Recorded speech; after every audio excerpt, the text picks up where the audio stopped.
सियासत से जुड़ी सबसे बड़ी खबर के साथ करेंगे। बीजेपी के राष्ट्रीय अध्यक्ष जेपी नड्डा का प्रदेश का दौरा तय हो गया है। जेपी नड्डा 16 और 18 अक्टूबर को राजस्थान के दौरे पर रहेंगे और कल उदयपुर और जोधपुर का दौरा करेंगे। नड्डा पहले उदयपुर संभाग की बैठक लेंगे और इसके बाद जोधपुर में पदाधिकारियों की बैठक लेंगे। तो वहीं नड्डा 18 अक्टूबर को कोटा और अजमेर संभाग का भी दौरा करेंगे। तो जेपी नड्डा का दौरा तय कर लिया गया है और कई खास बैठकें भी नड्डा करने वाले हैं, क्योंकि चुनाव में अब बेहद कम वक्त रह गया और ऐसे में ताबड़तोड़ दौरे भी देखने को मिलेंगे। नड्डा का दौरा तय हुआ है अभी फिलहाल। 16 और 18 अक्टूबर को राजस्थान का दौरा करेंगे जेपी नड्डा और कोटा अजमेर संभाग का दौरा करते हुए वहां पर कई महत्वपूर्ण बैठक भी लेंगे। उदयपुर संभाग की बैठक कर जोधपुर के लिए रवाना हो जाएंगे।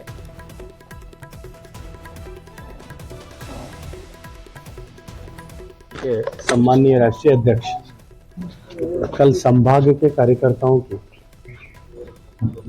चुनाव के दृष्टिकोण से जीत का मंत्र फूंकने के लिए एक बैठक लेने वाले हैं।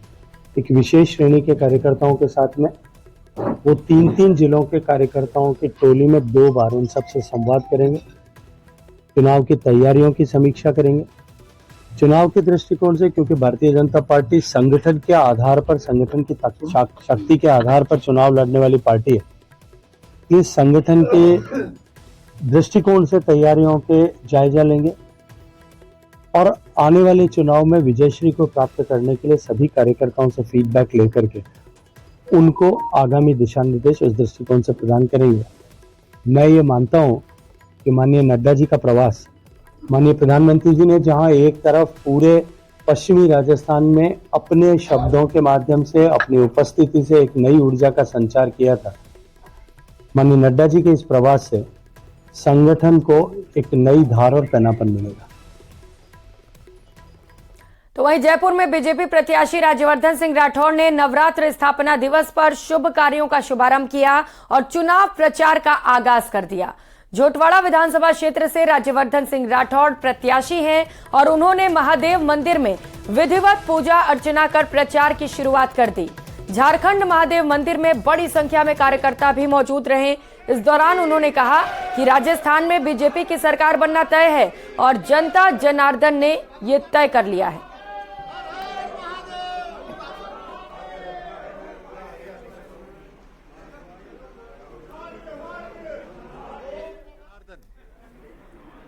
जिसमें भोलेनाथ का स्वरूप बसता है, वो प्रधानमंत्री मोदी जी के काम को भी जानते हैं और प्रधानमंत्री मोदी जी के जो अनुयायी हैं, उनके जो साथी हैं, उन्हें भी अच्छी तरह पहचानते हैं। राजस्थान के अंदर भारतीय जनता पार्टी की सरकार बननी तय है और उसके अंदर झोटवाड़ा विधानसभा, जहां मुझे अवसर मिल रहा है, पूरी अपनी शक्ति से, जो शक्ति मुझे भारतीय सेना ने सिखाई है, जो शक्ति मुझे राजस्थान ने दी है और जो प्रेरणा प्रधानमंत्री मोदी जी ने दी है, उस पूरी 100% शक्ति से मैं अपने विधानसभा क्षेत्र झोटवाड़ा के हर एक नागरिक, आप समझ गए होंगे इस समय क्या हो रहा है, हर एक नागरिक की पूरी तरह से सेवा करूंगा। तो वहीं राज्यसभा सांसद डॉक्टर किरोड़ी लाल मीणा दौसा के मेहंदीपुर बालाजी मंदिर पहुंचे और बालाजी के दर्शन किए। इस दौरान उन्होंने कहा कि नवरात्र के साथ ही चुनाव प्रचार का आगाज कर रहे हैं। सोमवार को सवाई माधोपुर के त्रिनेत्र गणेश मंदिर के दर्शन के बाद प्रचार का आगाज होगा। इस दौरान उन्होंने जयपुर के लॉकर्स में काला धन होने के मामले में कहा कि किसी व्यक्ति ने सूचना को लीक कर दिया, जिसके कारण समस्या आई है। हालांकि अभी ईडी सर्च अभियान चला रही है। 2 दिन में सब कुछ सामने आ जाएगा, वहां कैश भी मिलेगा और सोना भी मिलेगा। इस दौरान उन्होंने कांग्रेस पर हमला बोलते हुए कहा कि कांग्रेस के पास मुख्यमंत्री के लिए कोई चेहरा नहीं है। सचिन पायलट एक चेहरा थे जिन्हें दूर कर दिया गया, जबकि बीजेपी में सीएम के अनेक चेहरे हैं।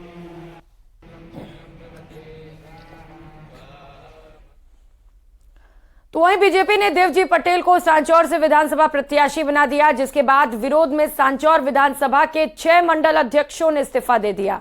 वहीं सांसद देवजी पटेल पार्टी पदाधिकारियों के तीखे विरोध दर्ज करवाने के साथ ही सामूहिक रूप से 6 मंडल अध्यक्षों के इस्तीफों के चलते बैकफुट पर आ गए हैं। सांचौर विधानसभा क्षेत्र में भाजपा के कुल 8 मंडल बने हुए हैं, उसमें से 6 मंडलों के अध्यक्षों द्वारा त्याग पत्र दिए जाने से पार्टी के अंदरूनी खेमे में घमासान मच गया है।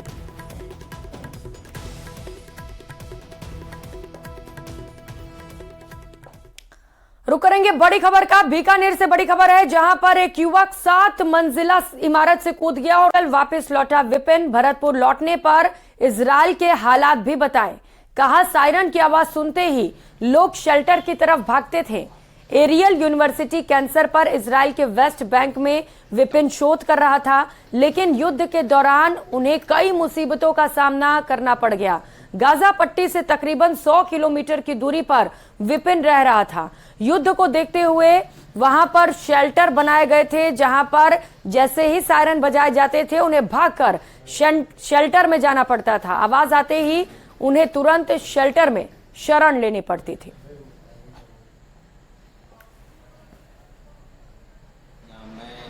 एरियल यूनिवर्सिटी में पीएचडी स्टूडेंट हूँ और कैंसर रिसर्च में काम करता हूँ। और वहाँ पर बस ये था कि माहौल भय का तो बना ही हुआ था कि जैसे कोई सायरन बजता था तो हम लोग शेल्टर की तरफ भागते थे। और बाकी तो हमारी साइड में एक ही बार सायरन बजा था बस यूनिवर्सिटी में, और जिसमें हम शेल्टर की तरफ भागे थे। और फिर उसके बाद में मैं बहुत बहुत धन्यवाद अदा करना चाहता हूँ भारत सरकार का, जिन्होंने ये अभियान चलाया। और अगली खबर का रुख करेंगे। बीजेपी की पहली लिस्ट आने के बाद से अब रेवदर आबू रोड में टिकट घोषणा से पहले ही दावेदारों की धड़कन बढ़ चुकी है। रेवदर के युवा लगातार नए प्रत्याशी के रूप में टिकट की मांग कर रहे हैं, क्योंकि लगातार विधानसभा चुनाव 2023 में जिस प्रकार से देवजी पटेल को सांचौर में टिकट मिलने के बाद भी बीजेपी की फूट सामने आई है, इस प्रकार रेवदर आबू रोड विधानसभा क्षेत्र में भी बीजेपी बदलाव की मांग कर रही है।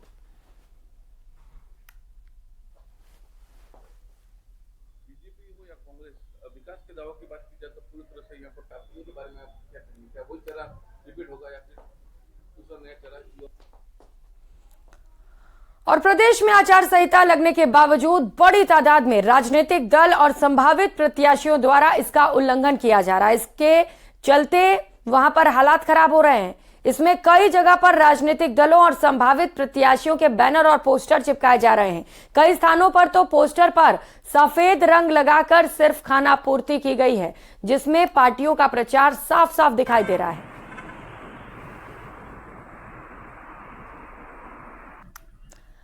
तो आचार संहिता लागू कर दी गई है, लेकिन इसके बावजूद भी जो प्रचार प्रसार किए गए हैं, जो सरकारी योजनाओं को लेकर पोस्टर्स लगाए गए हैं, वो अब तक ठीक तरीके से नहीं हटाए गए हैं। चुनाव आयोग की ओर से लागू की गई आचार संहिता का पालन करते हुए पुलिस एक्टिव मोड पर है। पोखरण पुलिस एसएचओ के नेतृत्व में लवा गांव के पास जोधपुर से आ रही एक निजी बस में सवार युवक को दस्तयाब कर लिया गया। पुलिस ने युवक के पास से 24,78,700 रुपए बरामद किए हैं। जब्त की गई रकम पुलिस आयकर विभाग को सौंप दी गई है। ऐसा माना जा रहा है कि ये रकम हवाला व्यापारी की हो सकती है, क्योंकि पुलिस द्वारा पकड़े गए व्यक्ति खुद को उन्हें भी नहीं पता है कि बैग में नकदी थी।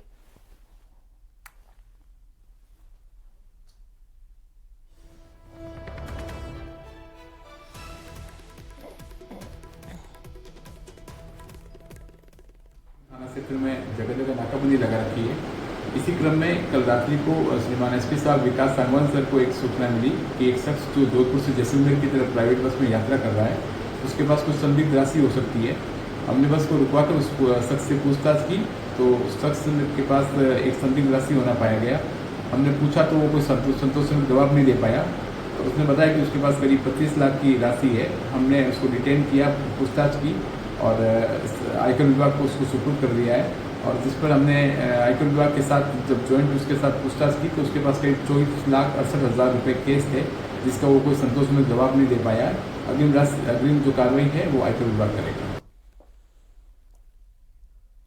और करेंगे। इस बीच मिल रही एक और बड़ी खबर का, दिल्ली से बड़ी खबर है। सीईसी की बैठक के बाद ही कांग्रेस की पहली लिस्ट जारी की जाएगी।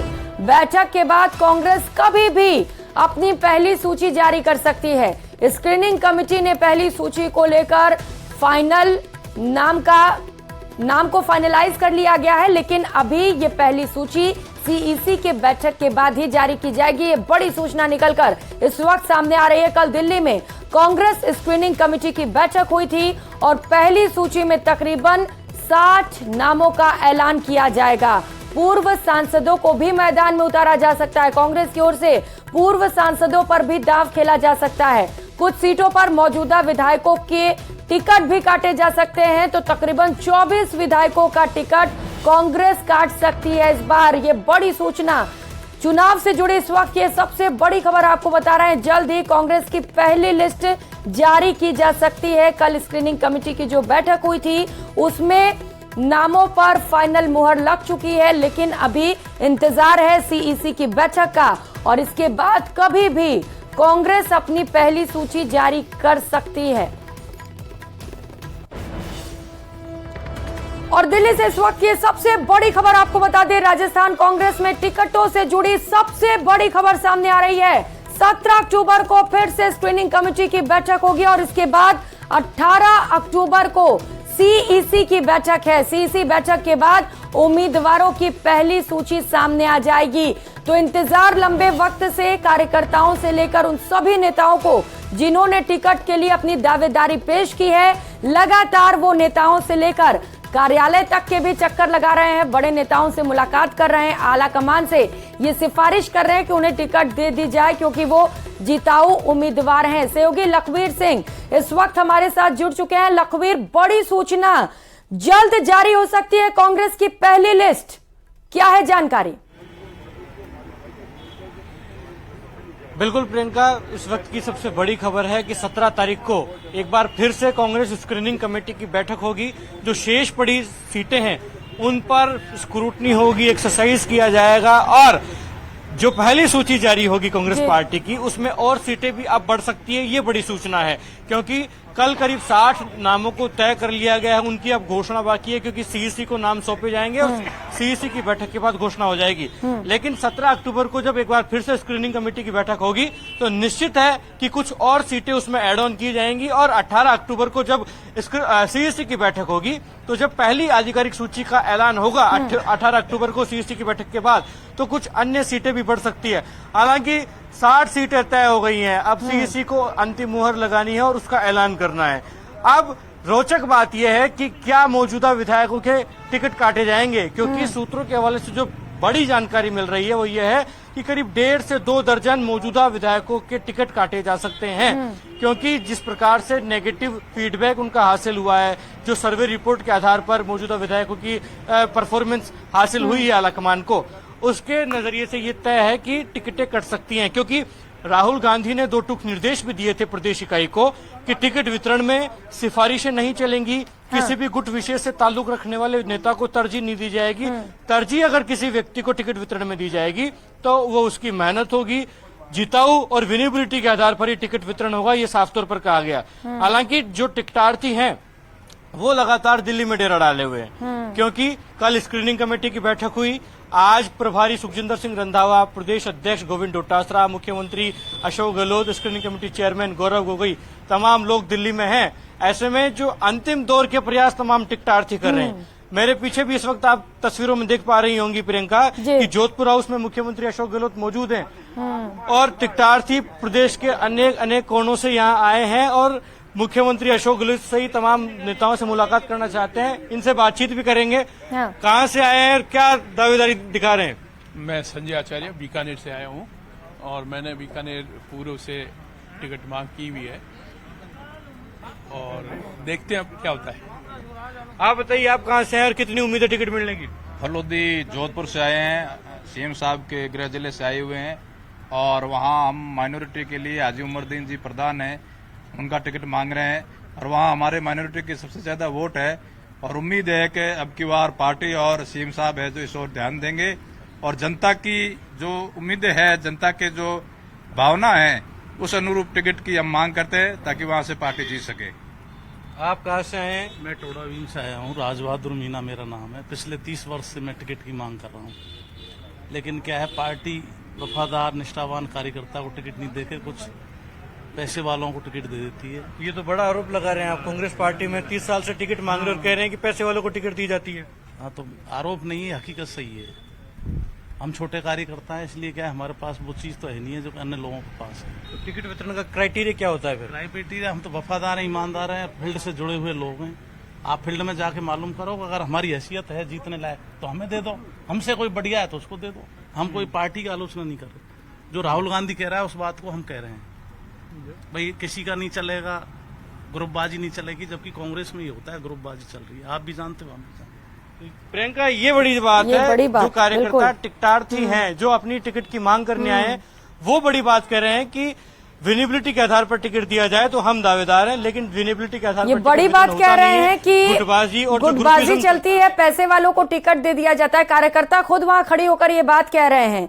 लखवीर, जरा पूछिएगा, अगर उनके मन का नहीं हुआ तो क्या बगावत करने को भी तैयार हैं?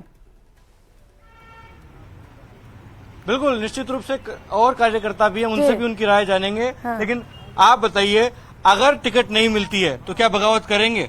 30 साल से अब तक बगावत नहीं करी। हम पार्टी के निर्णय के साथ हैं। पार्टी जिसको टिकट देगी, पिछली बार भी मैं खड़ा रहा हूँ, उससे पहले भी खड़ा रहा हूँ और आगे भी पार्टी के साथ। लेकिन 30 साल से टिकट मांग रहे हैं, अब तक टिकट मिली नहीं है। आप कह रहे हैं कि ग्रुपिज्म हो जाता है, लॉबिंग दूसरे व्यक्ति करते हैं, पैसा देकर टिकट ले आते हैं, तो कार्यकर्ता का तो हित मारा जाता है। तो कब तक इंतजार करोगे? तब तक मैं जीऊंगा जब तक इंतजार करूंगा, पार्टी के निर्णय के साथ।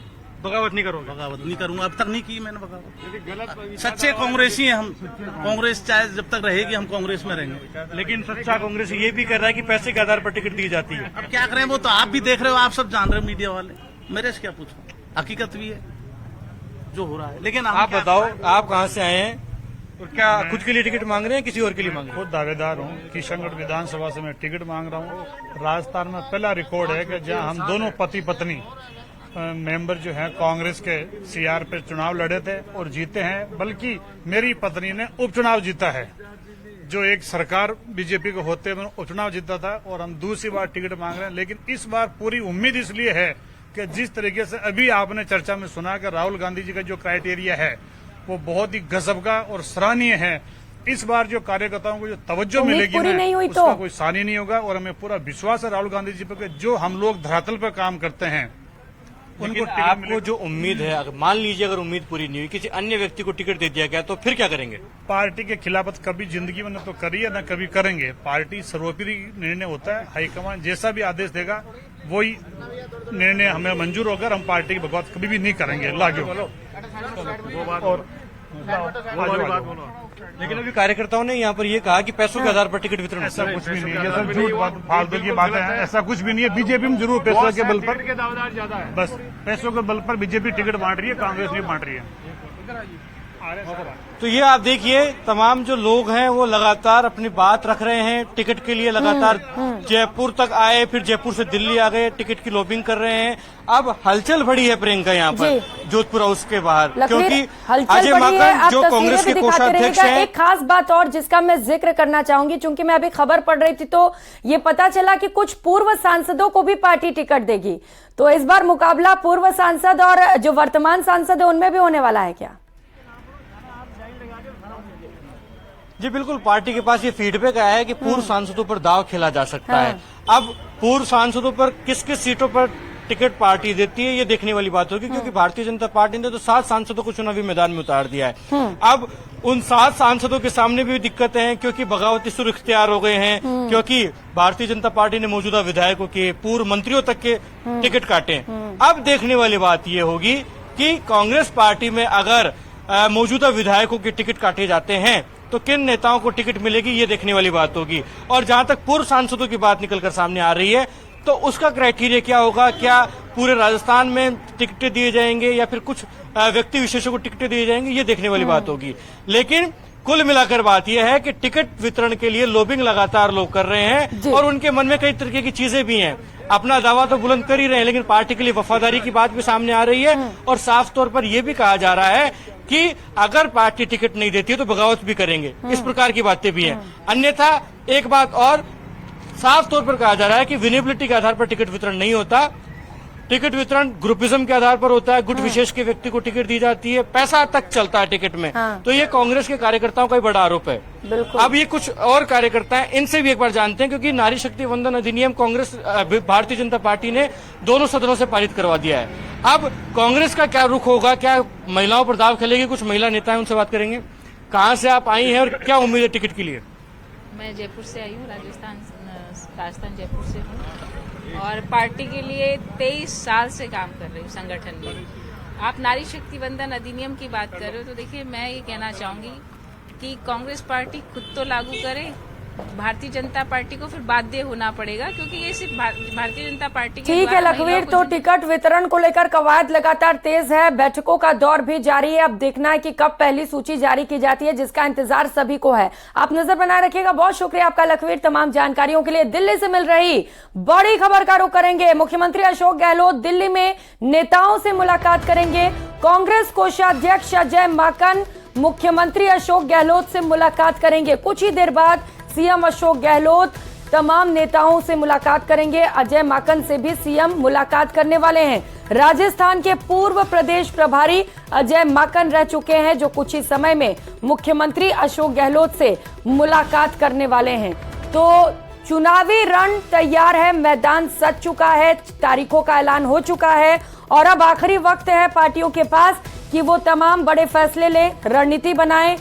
अब टिकट को लेकर भी इंतजार किया जा रहा है। मुख्यमंत्री अशोक गहलोत लगातार दिल्ली में बने हुए हैं। कल वो दिल्ली पहुंचे थे, आज दूसरा दिन है मुख्यमंत्री अशोक गहलोत का दिल्ली में और खबर ये सामने आ रही है कि आज मुख्यमंत्री अशोक गहलोत कई नेताओं से मुलाकात करेंगे, अजय माकन से भी मुलाकात करेंगे।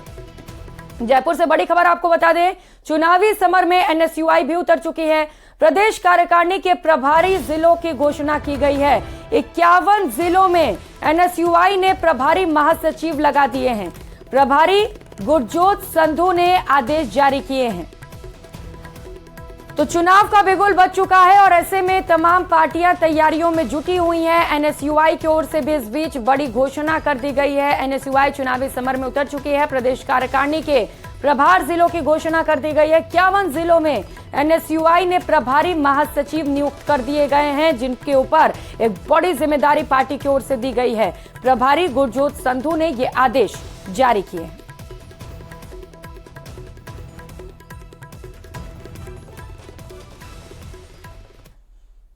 और यहां रुकेंगे छोटे से ब्रेक के लिए। ब्रेक के बाद आपको दिखाएंगे